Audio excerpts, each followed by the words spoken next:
topic ng Lord's Supper, but we will try to be more historical para pag-aralan natin yung Baptist Communion Controversy.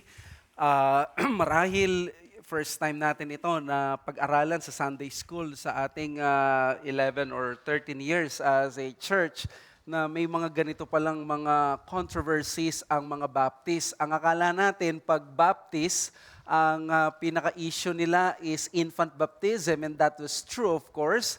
Ang issue ay yung first na sacrament, which is baptism, pero hindi natin naiisip or napapansin na yung ikalawang sacrament is also a source of controversy, which is the Lord's Supper, and that is our series for this April, the Baptist Communion Controversy. I don't know if you have heard this personalities or these events, kasaysayan natin, but if we are interested sa Reformed Baptist theology and history, we better acquaint ourselves with this. At sa transition na ginawa natin from monthly na Lord's table, ginawa nating weekly, all the more na kailangan natin na ma-familiarize ang sarili natin what were these controversies that haunted ang Reformed Baptist or yung particular Baptist movement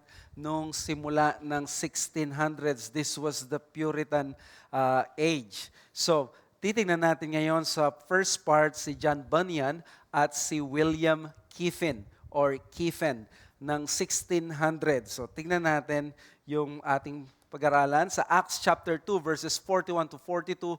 So those who received this word were baptized, and there were added that day about 3,000 souls, and they devoted themselves to the apostles' teaching and the fellowship, to the breaking of bread and the prayers. Alam niyo ba na itong passage na ito ang isa sa pinaka text ni William Kiffen sa kanyang famous na book na A Sober Discourse of Right to Church Communion.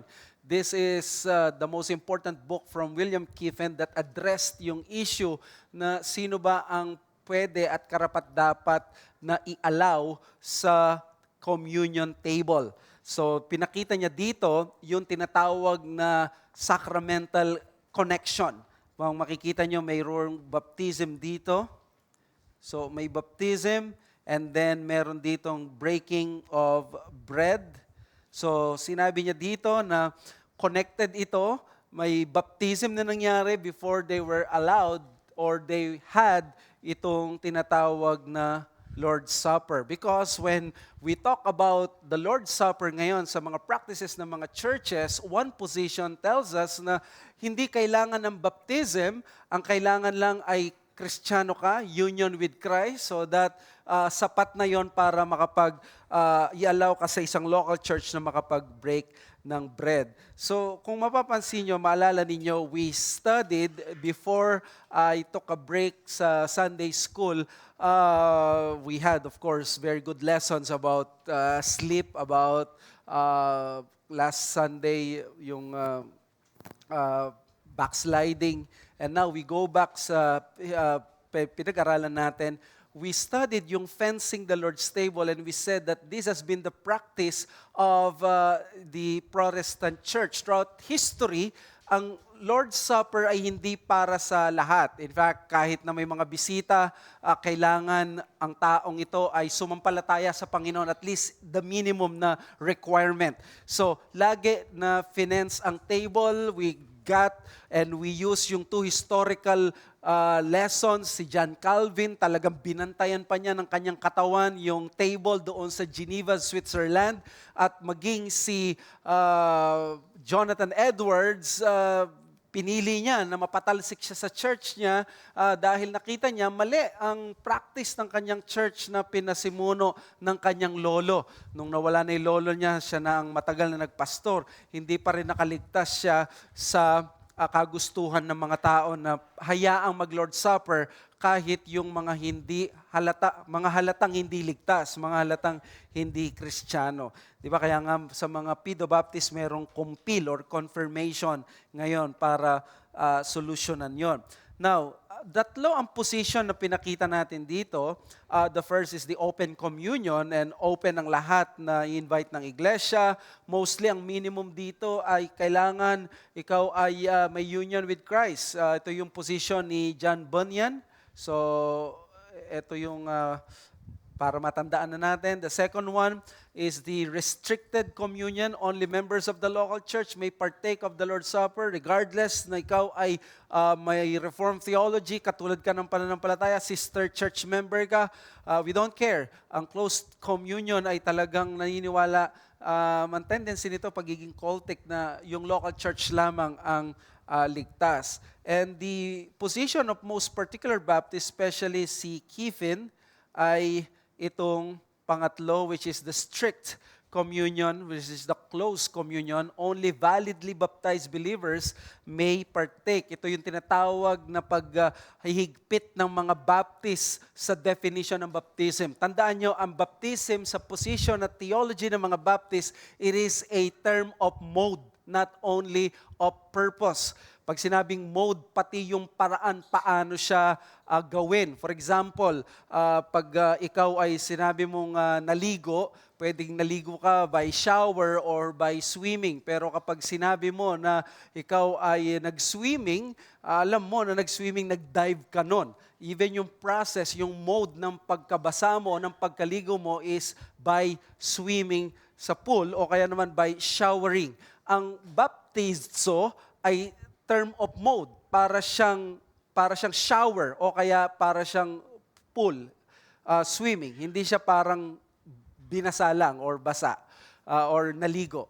So, term of mode siya. Kaya pag sinabing baptizo, we insist na kailangan immersion. Kaya nga immersion baptism or yung tinatawag na believer or believers baptism. Okay? So that's the position of the Baptist or historical Baptist. So, gusto nating emphasize dito na bakit may mga ganitong fencing pag-cover. Kasi ang Lord's Supper, this is not your announcement period sa church na mag-a-announce ka, pwede tayo magtawanan, sino ba ang by birthday, sino ba. The Lord's Supper is a sacred part of worship. It is a sacrament, an ordinance established by Jesus Himself. So therefore, ang pinapakita dito ay yung importance nito na dapat ay respetuhin natin. So access to the Lord's Supper has been fought vigorously and cherished soberly by Christians of old. And let us keep it that way. Now, close or open? Mga kids dito. Pero we're not talking about yung pagtitrain natin sa mga bata, paano sila mag-close open, but we are talking about the communion position of churches. At alam nyo, as I have said kanina, the two sacraments have plagued the life and history of Baptists sa mga nakaraan. First, there is that controversy of on baptism. Ito yung tinatawag na infant baptism, parang Katoliko, pero not exactly katulad ng Katoliko kasi ang Catholic infant baptism is nagko-convey ng saving grace. So that pag binaptize ang Catholic baby, ay siya ay considered ng Christian, siya ay ligtas na confer na yung grace, but that's not exactly yung pedobaptism or infant baptism ng mga kapwa natin na Reform. But on the other, by the way, ito yung dahilan bakit tinawag tayong Baptist, ito yung dahilan bakit tayo naging kasama sa mga non-conformists. Yung mga conformist sa history, yung mga nag-conform sa Church of England, sabi ng mga Puritans, teka, kulang ang Reformation, ang purity ng Church of England, wag tayong tumigil doon. Hindi ito ang principle ng Reformation. So, humiwalay sila, tawag sa kanila non-conformists. Sa mga non-conformists na yon, may mga Presbyterians, may mga gano'n. Ang gumawa pa sila, may mga separatists. They separated, naging individual sila, naging ayaw nila na pakialaman sila. At doon sa mga separatists na yon, merong disipulo na ang tawag ay mga Brownists. Hindi yun... si Brown, ng kanilang leader, at doon nagsimula at nagpatuloy yung lineage ng mga most likely na katulad nating mga Baptist, at pinangalandakan na mali ang infant baptism. During that time, majority position, infant baptism. Pag sinabi mong ikaw ay magbabaptize ng adult, naku, pagtatawanan ka.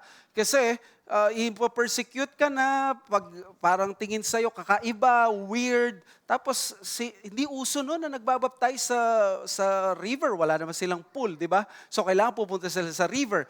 Something na very new yon sa mga tao. Tapos freezing pa minsan yung river. So parang it's a very discouraging the thing para gawin nila yon. So ang mga Baptist dito sila na embroil.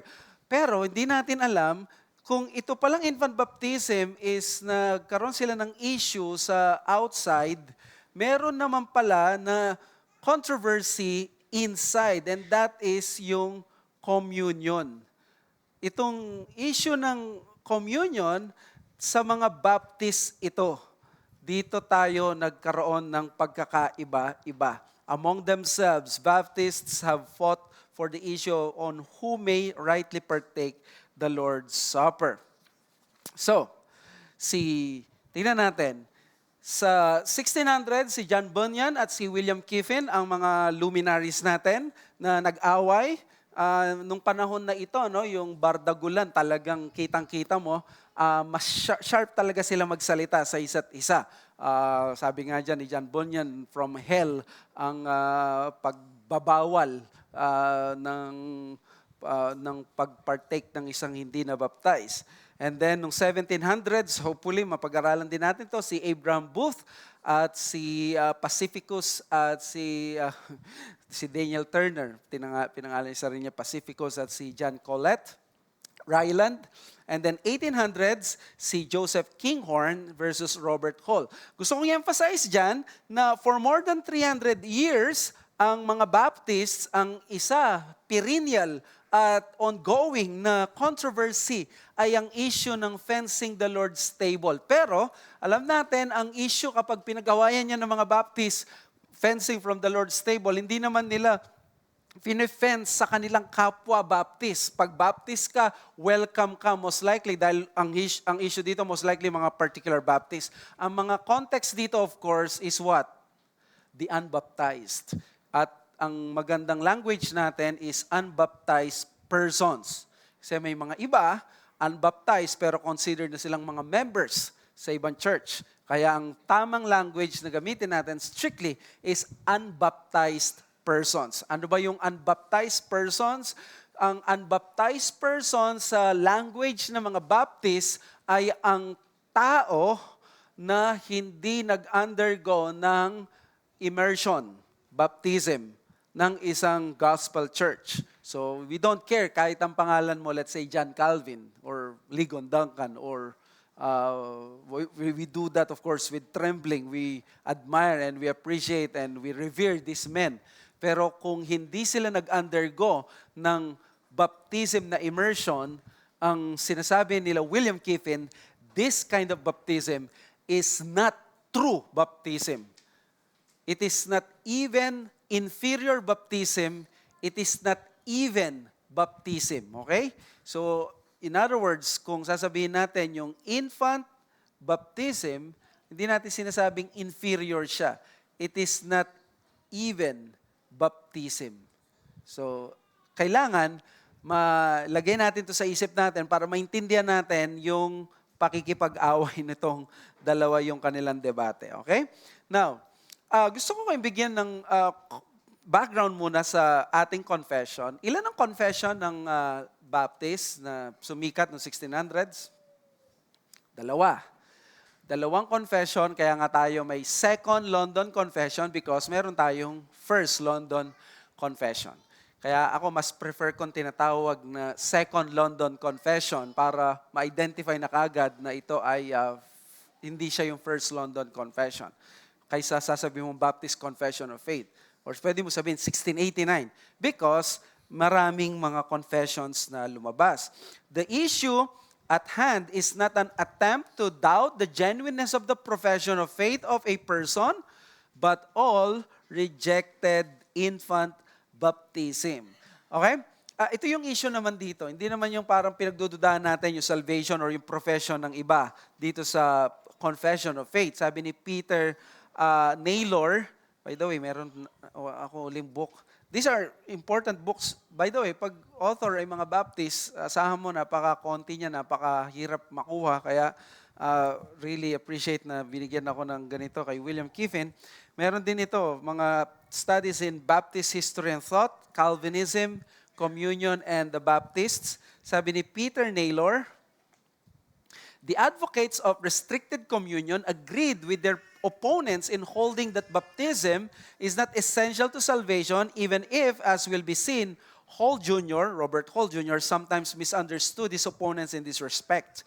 Further, all were quick to point out that they baptized solely upon a profession of faith. The discipline showing their disapproval of infant baptism. In other words, sinasabi niya dito, lahat ng mga ito magkakaaway man sila sa issue ng communion, pero as Baptists, ang nilalabanan nila ay ang infant baptism. So may iba dyan na talagang strict sila pagdating sa infant baptism. May iba parang medyo welcoming. So yan ang titingnan natin. Ano bang posisyon ng SABC? Tayo kaya, pag mayroon dumating ba dito na infant baptized or yung isang pedo baptist, pwede ba natin siyang i-welcome sa ating communion table? Well, this is the position ng 1689. The later confession of 1689 took a charitable stance on this issue to include all. Tandaan natin, no, may dalawang confession. Ito yung First London Confession, tapos yung 1689, ito ang Second London Confession. Kailangan din natin maintindihan na merong 1646 kasi meron siyang second edition. Kasi, ang nangyari, nung 1644, the First London Confession, hindi siya nagkaroon ng explicit statement on the connection of baptism and the Lord's Supper. So parang, nung panahon na to, hindi nila pinagsama. So parang it did not make baptism as requisite to the communion table. So parang medyo maluwag ang 1644. But look, hindi nila, anong ibig sabihin, no? Maluwag ba yung position ng 1644? Hindi. Kasi nung 1646, nagkaroon ng second edition at tinama na nila. They specified that only those baptized believers should be welcome to the communion. At alam nyo, no 1644, ang First London Confession, alam nyo kung ilang churches lang ang gumawa nito? There were only 7 local particular Baptist churches sa London noon. Ang ginawa pa nila, papuslit pa nilang, alam nyo yung parang pag naninira ka ng politiko, yung pinamamahagi mo yung pulyeto, yung gabi, tapos iiwanan mo sa bangketa, tapos parang ikinalat mo. Ganun ang ginawa ng mga 7 mga Baptist na ito. Kasi ang tingin sa kanila na marami, dahil hindi sila nag-i-infant baptism, ang tingin sa kanila pag hindi ka infant baptizer, ay ano ka, Anabaptist. Yung mga Anabaptist, sila yung mga weird, sila yung mga parang nakikipag-usap directly sa Diyos, ayaw nila ng gobyerno. So, kayo ba yon? Sabi ng First London Confession, hindi kami yon. Kami ay mga Baptist, pero hindi kami katulad ng Anabaptist, hindi kami mga General Baptist, kami ay mga Reform katulad ninyo, pero Baptist kami sa pagdating sa church. So, yun yung sinabi nila, okay? Pero pagdating ng 1689, and by the way, tingnan lang muna natin itong second edition. Sabi niya, baptism is an ordinance of the New Testament given by Christ to be dispensed upon persons professing faith or that are made disciples who upon profession of faith ought to be baptized and after to partake the Lord's Supper. So, pagkatapos mong mabaptize ng tama, doon ka lamang magkakapag-partake ng Lord's Supper. So, ang assembly ng 1689 passed a resolution allowing the freedom for each member church to choose either closed or open communion. Tingnan nyo, ano nangyari dito? 1644, 1646, tapos ang ginawa ito 1677. Ang gulo, no? Ang 1689 natin ay 1677 talaga siya, okay? Bakit naging 1689 siya? Kasi nga yung Glorious Revolution na 1688 ni William of Orange, na siyang naging William III, siya ang nagpatumalo kay Charles, si King Charles, na persecutor, nagkaroon ng Act of Toleration. So naging legal na, free na ang religion by 1689. Kaya doon lang nila nilabas yung ginawang confession noong 1677. Okay? So, okay. But at least, gets na natin. Okay? So, kung magpapatato kayo, pwedeng 1677 para maiba naman. Di ba? Ito naman yung use ng mga symbols na to, pang tattoo, no? At pang t-shirt. 1689, eto pa maganda dito. Ang tanging surviving na framers ng 1644 na nandoon sa 1689 ay si William Kiffin. So by this time, siya na yung parang lolo nila. Siya na yung parang statesman talaga na napakatanda na, ilang years na inabot pa niya yung 1689 dahil mamamatay pa lang siya 1701. So therefore, nagkaroon na rin siya ng parang, sige, close communion ako pero gawin natin yung 1689 na parang charitable. Pwedeng maniwala ka sa communion na pwede mong payagan yung mga hindi baptized ng tama, pwede silang mag-communion sa'yo. So, in other words, kung meron mang gumagawa nito na Baptist, rebap, hindi sila nagkakasala, hindi sila nagkakamali sa 1689. 1689 allows it. Okay? So, sabi ni I.V. Mee, Joseph I.V. Mee, A History of English Baptists, in those things wherein one church differs from another church in their principles or practices in point of communion, we shall not impose upon any particular church therein, but leave every church to their own liberty to walk together as they have received from the Lord. So, in other words, mga kapatid, nasa liberty daw ng SABC. Kung nagsasubscribe tayo sa Second London Confession, kung ano ang magiging decision natin. Should we allow Pedo Baptists na mag-participate sa ating Lord's Supper or not? Hindi tayo magiging unfaithful, mag-abandon sa 1689. Hindi rin tayo magiging sobrang strict kung i-implement natin yung strict communion. So, while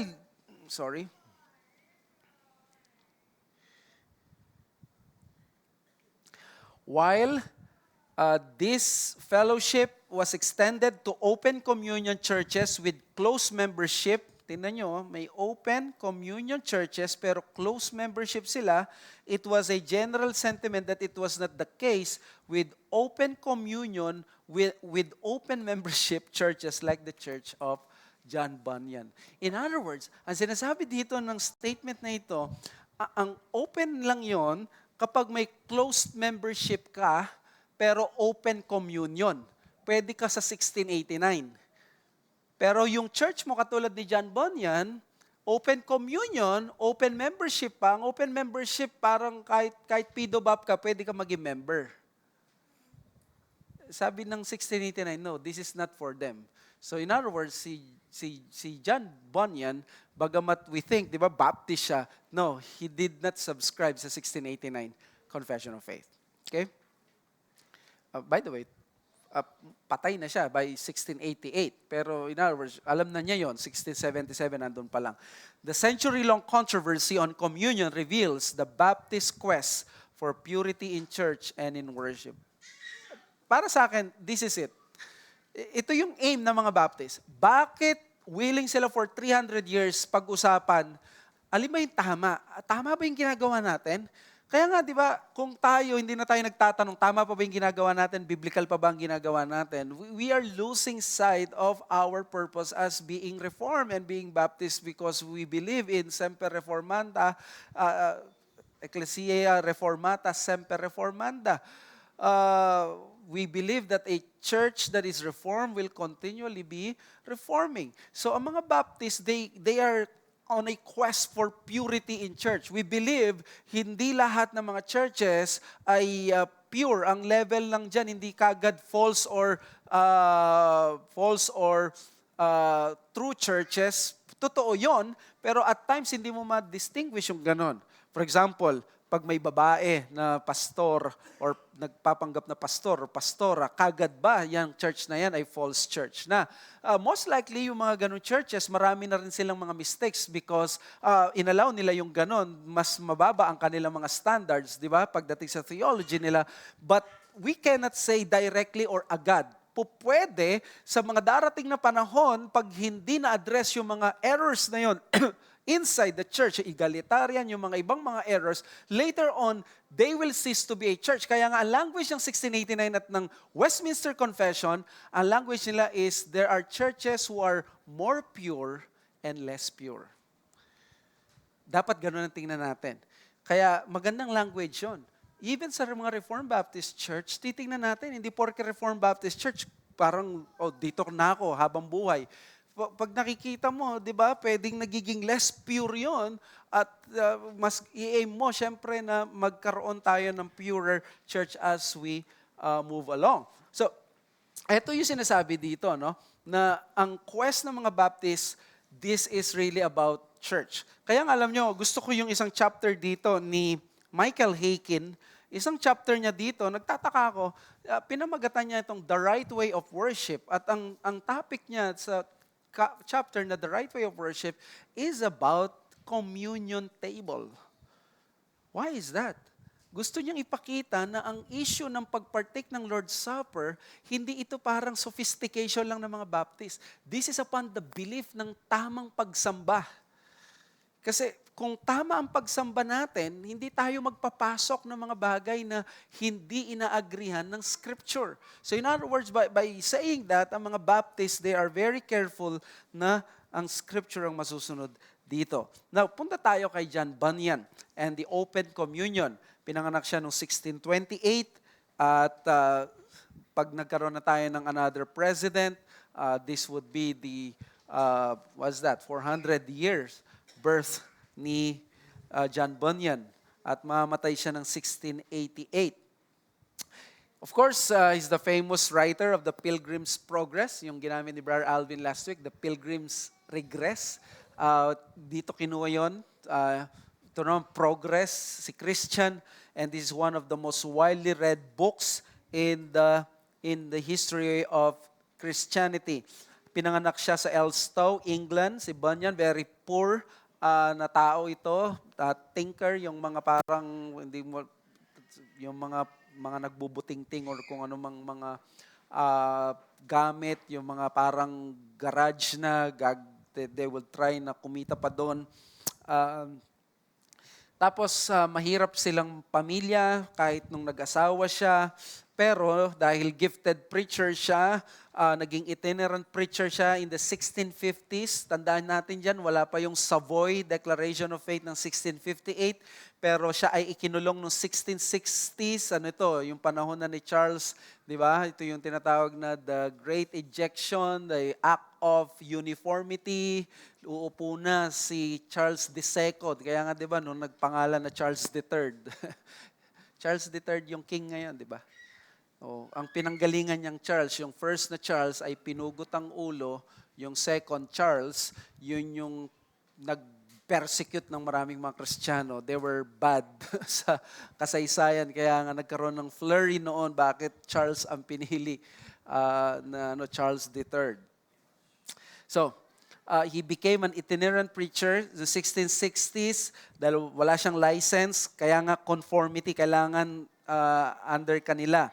Siyempre, hindi siya papayag. Though he was a Baptist, tingnan nyo, si Bunyan, dahil sikat siya, akala natin siguro marami siyang following at maraming believe sa kanya ng mga particular Baptist.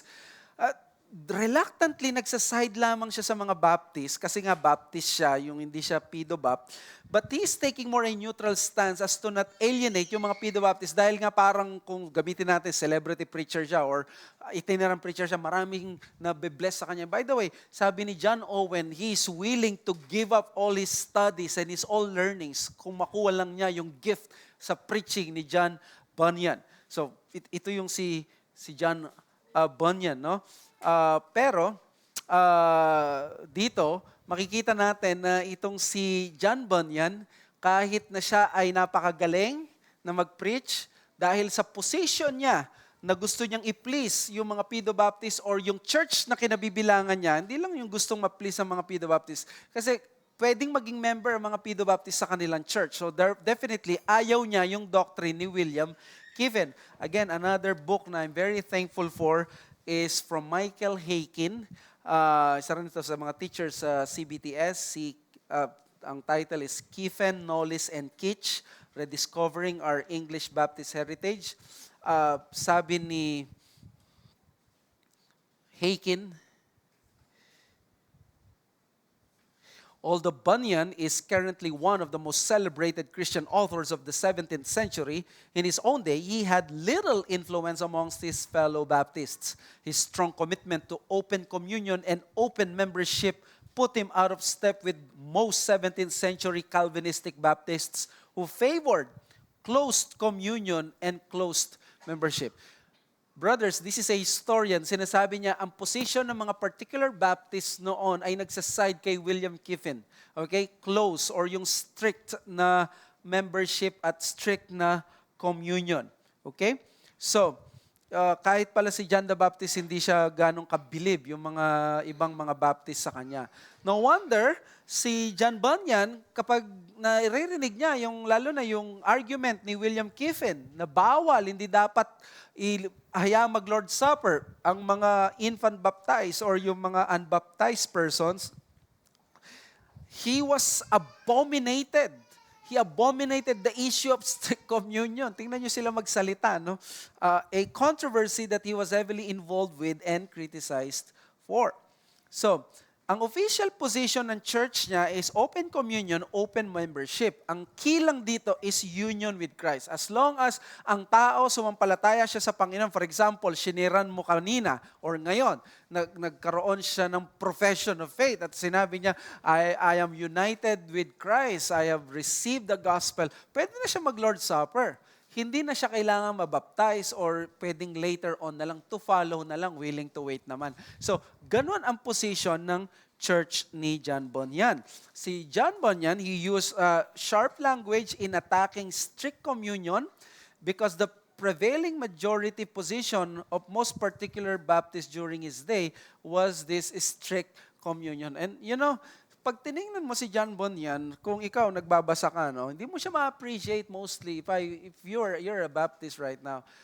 Ang pananaw niya sa baptism, yes, importante, pero optional. Hindi siya kailangan, personal pwede, pero hindi siya ganun kahalaga. Usually, yun ang language ng mga open membership kasi nga, hindi mo kailangan mabaptize, di ba? So, hindi sila magiging strict. So, si John Bunyan, ganito yung kanyang naging position. In fact, binanggit niya, may mga, sa wordings ng mga theologians ngayon, parang magiging dangerous para mong pag binanggit mo yung baptism. And I think, dito ang dahilan bakit na-corner siya ni William Kiven at naging mas persuasive yung arguments ni William Kiven. Tingnan natin mamaya. Again, for Bunyan, baptism, sabi ni Peter Naylor, for Bunyan, baptism was a personal matter and had little or nothing to do with church organization.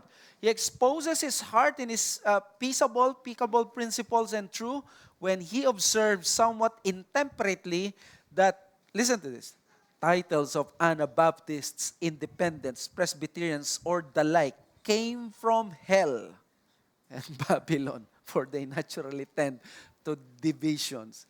Sipin mo kung buhay si John Bunyan ngayon, siguro kinahihiya na niya yung pagsasalita niyang ganito, na tinawag niya yung pagtatawag na Presbyterians, the idea came from hell and Babylon. So, usually, ito yung sinasabi, pag nag-aral ka daw ng church history, you have to remember that every person on this earth, he is a child of his age. Child of his age. Nung panahon nila, ganito sila makipag-usap, huwag ka mag-expect na parang may human rights, may wokeism sila. Hindi pwedeng anachronism na i-impose mo yung 21st century morality or yung pananaw mo sa civilized society, i-impose mo sa kanila. Ma-offend ka pag ganon. Katulad nating mga Pilipino rin, di ba? We are children of our age din. So kaya ganito sila magsalita. Now, Bunyan's argument, number one, he refused to make baptism of believers as a wall of division between Christians. So, bakit natin gagamitin ng baptism para magkahati-hati ang mga Kristiyano? Yan yung argument niya. Kaya nga, nireject niya yung argument, yung believer's baptism as a requirement of church membership. Pag nirequire mo yan, magkakaroon ng division. Yung mga infant baptized or yung infant pidobap, hindi na sila magiging member ng church mo. Sa kanyang church, pwedeng maging member ang mga infant baptized. So, at tapos ang mangyayari, ano tong para sa kanya? Babaptize mo para makuha niya yung mga privileges ng membership?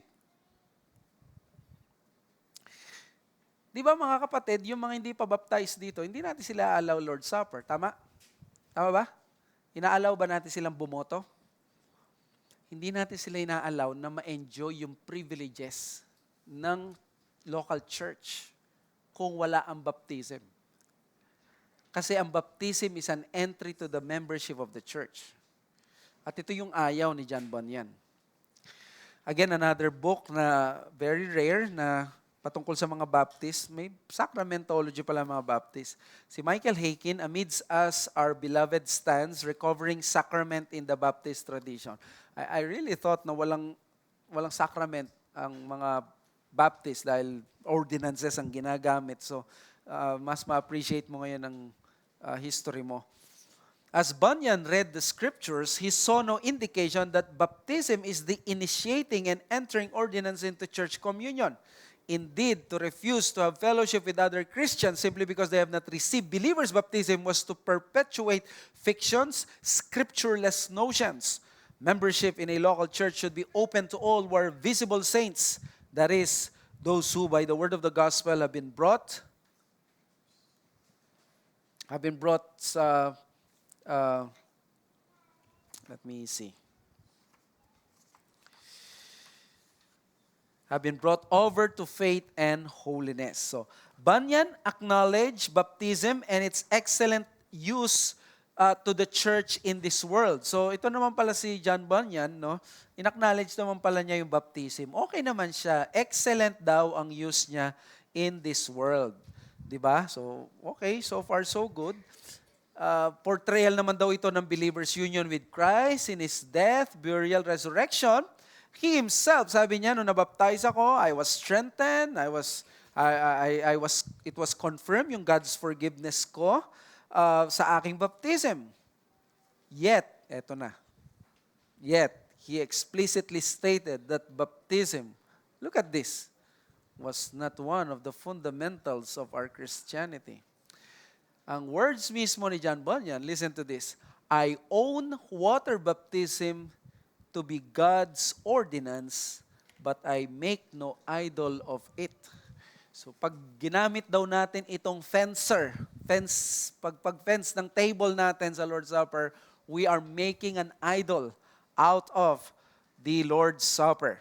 So ang water baptism, God's ordinance siya, hindi siya dapat gawin na gano'n. Another argument of John Bunyan is yung Ephesians 4:3-6, binanggit dyan yung qualification for fellowship. Hindi mo makaka-fellowship sa church mo, kung hindi siya nabaptize ng tama. Sabi niya, yung baptism, hindi naman siya isa doon. Basahin natin.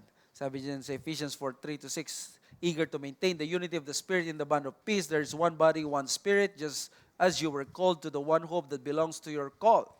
One Lord, one faith, one baptism, one God and Father of all, who is over all and through all and in all. So, makikita mo yung word dito, one baptism. Ano ba itong one baptism na ito? Well, ang one baptism na ito, sabi ni John Bunyan, this is the Spirit's baptizing believers into the body of Christ. Sa 1 Corinthians 12:13, di ba? We are baptized by one Spirit to the body of Christ. Pag sinabing baptized by the Spirit, hindi ito experiential na binaptize tayo ng Spirit. Ito ay nilakip tayo sa katawan ni Kristo. No, hindi siya water baptism. So we believe na, I do believe na itong one baptism na ito, yes, pwede na doon siya papunta. So therefore, walang magsasabi dito na parang local church baptism ito. So the person, sabi niya, who is truly saved, kahit walang baptism, already na yan, united na kay Christ, and what he lacks is only the sign, the shadow, or the outward circumstance of that believer's heart commitment. So, bakit hindi mo pa siya papasukin sa Lord's Supper? Andun na siya eh. Andun na yung unity niya with the Lord Jesus Christ. So, papaano ba natin to ika-counter? Well, that's the position, no? Mamaya, sasagutin natin yan. Tingnan natin yung third. The third one, the third argument of John Bunyan is Ephesians 4. Isa pa. Edification and love for the brethren is more important than agreeing on baptism. Kaysa magka-problema tayo, bakit na hindi tayo mag-edify, di ba? So, argument niya is love, not baptism, that discovers us to the world to be Christ's disciples. Parang lumang tugtugin na pala ito, no? Di ba? Ngayon, pinalitan natin doctrine. Love, not doctrine. Ang mag-identify that we are the body of Christ. So, si Bunyan, kinlarify niya na he was not calling for the church to despise baptism, but to choose forbearing with our brother. So, again, ang context dito, no? Hindi na-baptize ng tama, or galing siya sa Presbyterian, galing siya sa Reform, na PDOBAP, magiging member siya. So, pwede dapat natin daw siyang i-accept because we are not despising baptism, we are forbearing our brother. To refuse an unbaptized believer is an abuse of Scripture. Look at this, yung mga ginagamit niya. Because it taketh away the children's bread, serving as a prop to Antichrist. So, sobra naman ang mga to. May sumagot sa kanya, siguro naasar, si Thomas Paul. Member siya ng church ni William Kiffin. He wrote some serious reflections on the part of Mr. Bunyan's confession of faith touching church communion with unbaptized persons. So, alam mo naman, pag mainit, di ba? May mga members din na mainit. Balato mo na to sa akin, pass, sabi niya siguro kay Kiffin.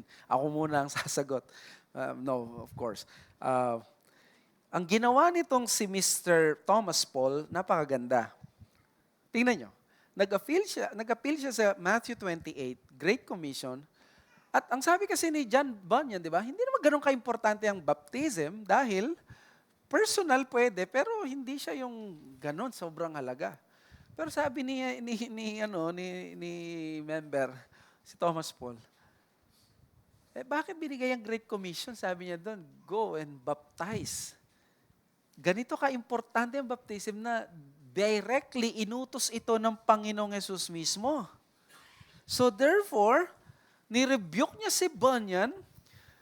Sabi niya, bakit mo pinublish yung book even without addressing the issue with your fellow Baptists? Sana nag-usap-usap muna tayo sa chat group na lang sana, kaya sa GC mo na lang sinabi.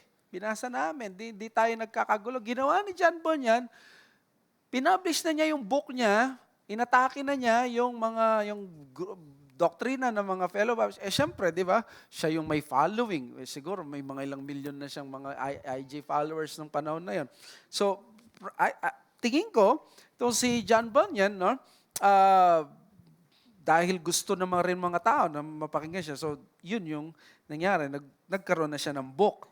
Nirebuke siya. Well, ang maganda dito, si William Kiffin at yung mga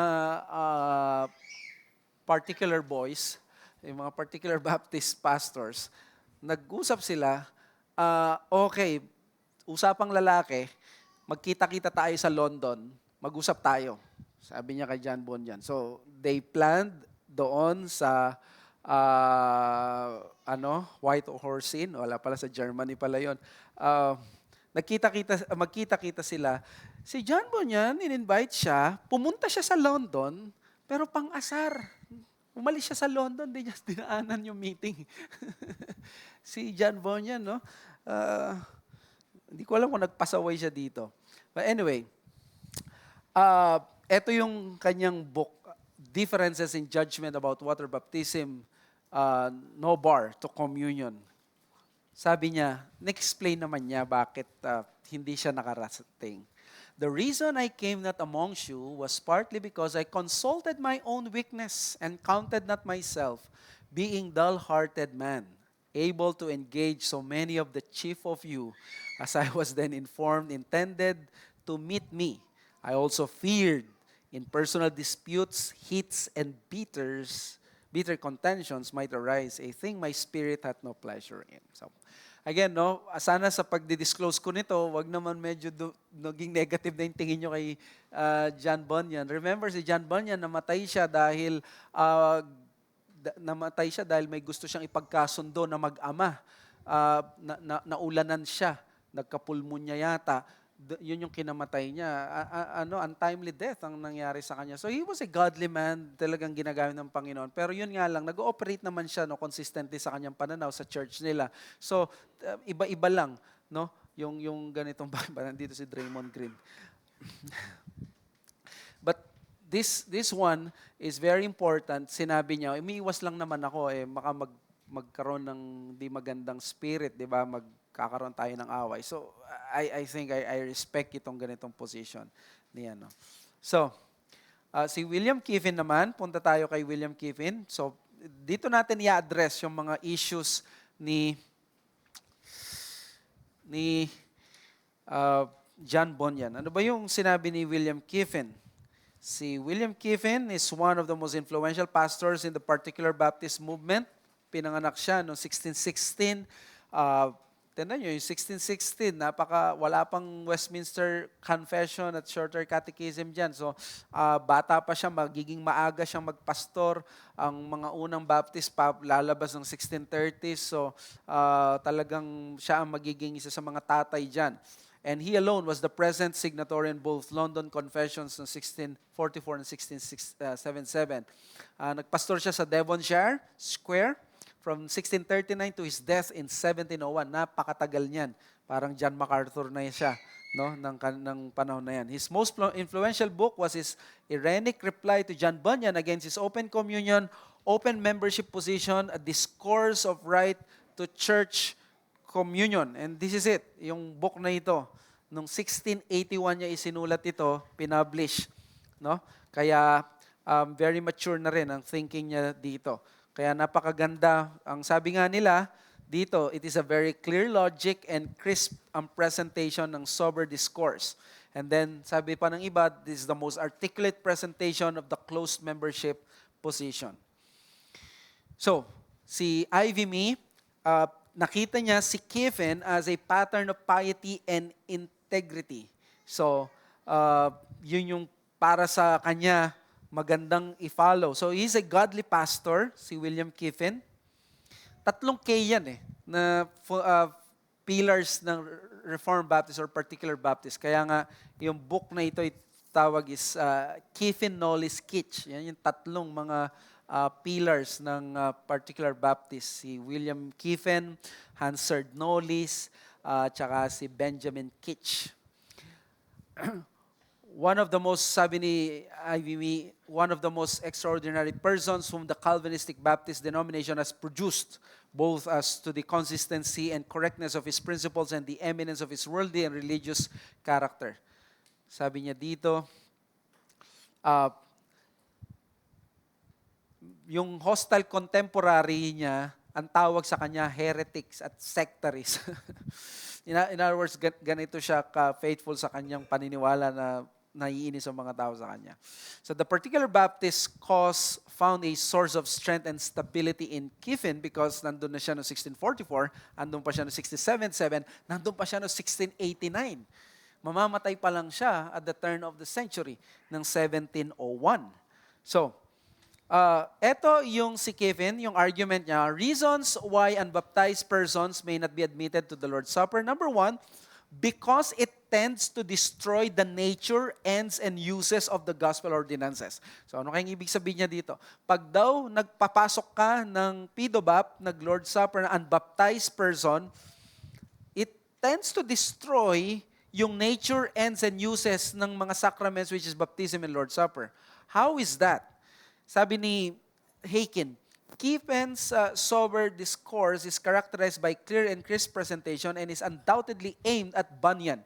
Although the Bedford pastor is never explicitly named in the work, from Kiefen's perspective, the practice of open communion and open membership destroys order and flatly contradicts the practice of the primitive Christians. The right gospel order is laid down in Acts 2:41-42, where believers are first baptized, then received into church fellowship, and only then share in the Lord's table. Yet the fact that 8 years after Kiefen had published this defense of close communion and close membership, he signed the Second London Confession indicates that by 1689, the London Baptist leader was clearly willing to agree to differ on the issue. So naging malambot na rin siya. In other words, inaccept na niya na pwedeng maging Baptist at hindi ka maging katulad niya na strict na communion. So at least this is among Reformed Baptists. Baptism is, as an ordinance instituted by Christ Himself, cannot be relegated to merely non-fundamental doctrines. Ito yung position ni John Bunyan. Sinasagot lang natin ngayon. Sabi ni Kiefen, hindi pwedeng tinayo ni Kristo yan, tapos sasabihin natin, hindi siya ganun kahalaga. For Kiefen, baptism prepares the Christian for what he calls the reception, or the reception of church blessings. What is that? Ayun. Pakinggan natin dito sa Sober Discourse. Ganda na sinabi niya dito. Pakinggan po natin. For if unbaptized persons may be admitted to all church privileges, does not such a practice plainly suppose that it is unnecessary? For what purpose is it to be baptized? May one reason with himself if he may enjoy all church privileges without it. The Baptists would be easily tempted to lay aside the reproach practice. Minamak talaga yung practice ng believer baptism noon. Pinagtatawanan ng mga tao. Which envious men have unjustly derided and aspersed of being dipped, that is baptized, and challenged their church communion by as such as baptized infants would be satisfied to discontinue the practice when once they are persuaded that their children may be regular church members without it. Ang ganda ng point. Sabi niya, kung hindi kailangan ng baptism sa Lord's Supper, then matetempt na tayo, hindi na kailangan magpabaptize. After all, marireceive mo naman pala ang church blessings at yung mga privileges kung kahit na walang baptism, kung open communion ang pipiliin. Okay? And then, the two ordinances belong to the same species. Pag sinabing same species, they are both ordinances. Pag both ordinances, I believe, this is my personal opinion na, they are, and by the way, hindi ko lang pala personal opinion kasi opinion din ni Kiefen. They are closely connected to each other. Ito yung ayaw ni John Bunyan. Gusto niya ipaghiwalay yung dalawa, walang connection yan. Pero sabi ni William Kiefen, di connected yan sa isa't isa kasi pareho naman silang ordinance eh. A sacrament, Reformed theology deems them as what? Maintaining marks. So which means, kung maintaining marks, dapat tama ang practice mo ng Lord's Supper at ng baptism, or else there will come a time, over a period of time, the church will lose its being a church. Kaya nga maintaining marks, mawawala na yung marks niya as a church. So siya ang nagme-maintain na maging pure ang church. So pag hindi mo pinractice ang tamang baptism at Lord's Supper, darating ang araw, hindi na magiging pure ang church mo. Baptism is initiating covenant discipleship while the Lord's Supper is the perpetuating covenant discipleship. So, ang baptism, papasok ka, and then ang Lord's Supper, gagawin mo siya perpetuating hanggat hinihintay mo ang Panginoong Yesus. So, basahin natin si William Kiefen. So, tingnan nyo, napakaganda nito. So that in a short time, we should have neither old nor young baptized, and by consequence be in a likely condition to lose one of the sacraments, which would easily make way for the laws of the other, both having an equal sanction in Scripture, and the arguments that disannul the one will destroy the other, and consequently all ordinances and modes of worship, and lastly religion itself. For if a thing expressly commanded and practiced by the Lord be looked upon as unnecessary, everyone will conclude that this all alone, whether he takes it or leaves it, and will, if he can choose, rather leave it, since taking it up is something troublesome. Ang ibig lang niya sabihin dito, ang sacraments, hindi mo mapaghiwalayan. Pag dinismiss mo ang ang baptism, madidismiss mo later on ang Lord's Supper. Magkatabi yan. Pag hinila mo yung isa, dinispice mo yung isa, pinawalan mo ng halaga isa, darating ang araw mawawalan ng halaga. Sa una, sabi niya, hindi makikita, pero later on, magiging ganyan. Kasi, tingnan mo, kung sa baptism magkakamali ka, ang maglo-Lord's Supper na yan, kung sino-sino na lang. Di ba? Ang baptism is really a fencer na, di ba? Yung mga papasok, kailangan mag-submit sila doon. So, indifference to baptism always precedes indifference to the Lord's Supper. Pag daw nagpabaya ka sa Lord's Supper, sa baptism, susunod na niyan ang Lord's Supper ng papabayaan. At gusto ko yung words dito ni Michael Haykin. The church should be a company of visible saints, not visible sinners. Kapag unbaptized persons, pwedeng mag-Lord's Supper ang mga unbaptized. Hindi sila nag-profess ng pananampalataya. Visible sinners. Lord's Supper to Dapat visible saints, yung mga nag-profess ng pananampalataya, ang dapat i-welcome. So, I think yun yung magandang argument ni William Kiffin. Another argument, it keeps the ordinances of Christ pure as they were delivered. Tingnan nyo, ordinance ang Lord's Supper, di ba? Kapag minmaintain natin yan, ano mangyari? Na-maintain yung purity. Para sa akin, ito talagang greater issue. Behind the rational, bakit kailangan mag-strict communion? Is the issue, according kay Michael Haykin, ng right worship. Bakit right worship? Guess what? RPW. That's it. RPW. And this is the inconsistency of infant baptism. Ang RPW, sasabihin niya, kung walang explicit na sinabi sa New Testament, huwag natin gagawin. Yet, the same people na infant baptizers magsasabi, yes, walang explicit na binaptize na baby, pero makikita mo sa worship services nila, guess what? They baptize. They do some practices that were not explicitly mentioned. I think this is the more serious one because the RPW sternly prohibits us from smuggling practices that are inventions of men in the worship of God. If infant baptism is not explicitly mentioned in the New Testament, to allow an unbaptized person in the Lord's table is an extra biblical practice in the worship of God. And that is because, ang point dito is that infant baptism, sabi ni William Kiffin, remains an error despite its popularity simply because it is not explicitly found in the New Testament, being an ordinance and element of worship. Baptism, ordinance. Wala kang makitang explicit na binaptize na baby. Maganda sabi nitong Peter Naylor, with regard to pedobaptists, Kiffin reckons that they remain in error concerning the administration of baptism, concerning those who should be baptized, concerning the mode of baptism, and finally concerning its purpose. Thus, they have showed themselves enemies to these essentials of gospel baptism and should not be admitted to the communion. Look at the courage nitong si William Kiffin. Sinabi niya dito, error ang infant baptism. I think, para sa akin ito yung ine-emphasize ng strict communion. Yung courage to declare na kahit gaano karami ang mga luminaries na mga infant baptizers, we will have the courage to say, you are wrong. Error ang infant baptism.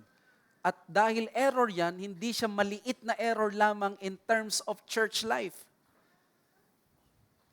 Administration, sinong dapat mabaptize? Yung mode of baptism, ang dami.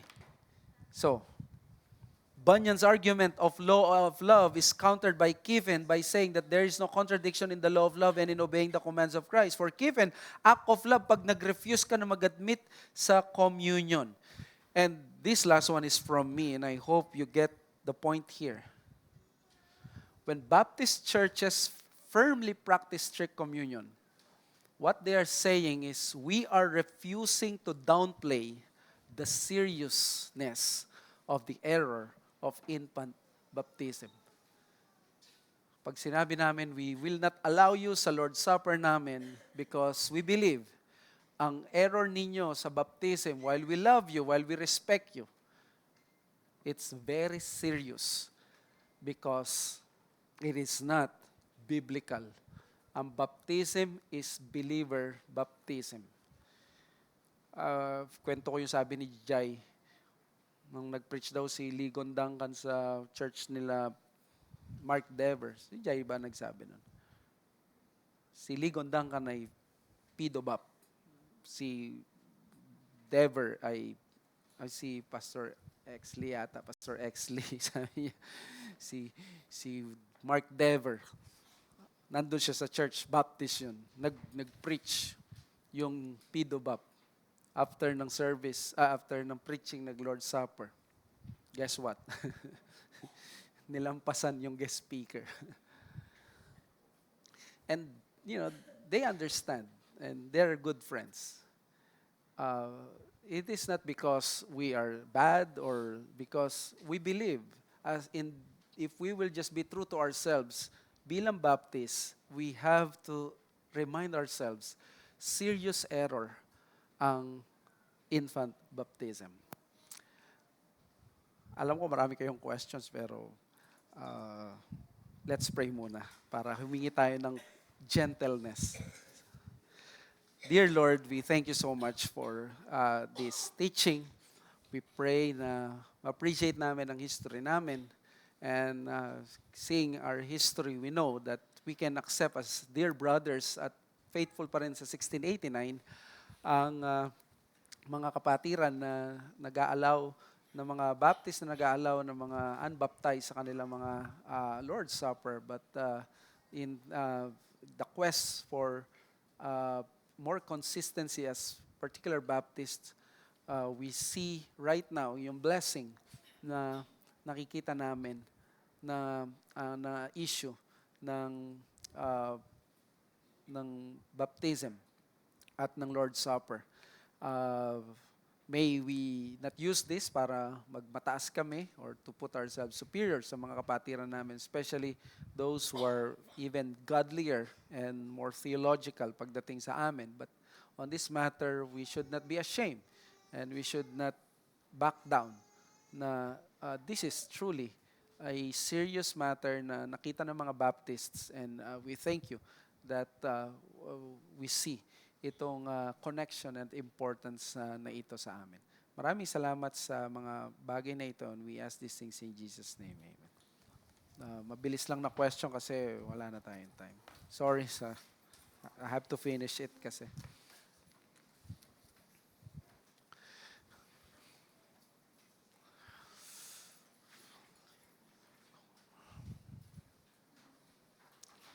And by the way, kaming mga preachers, ito yung topic namin lately, nag-uusap-usap kami. We have very informative at mga beneficial na mga questions at answers. We may not have all the answers, but of course, we are open sa mga bagay na ito. But for now, we are presenting yung position ng mga most particular Baptists, which is chinyampion ni William Kiffen.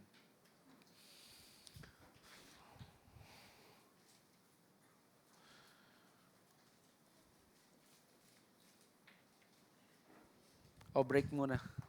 Let's have a break.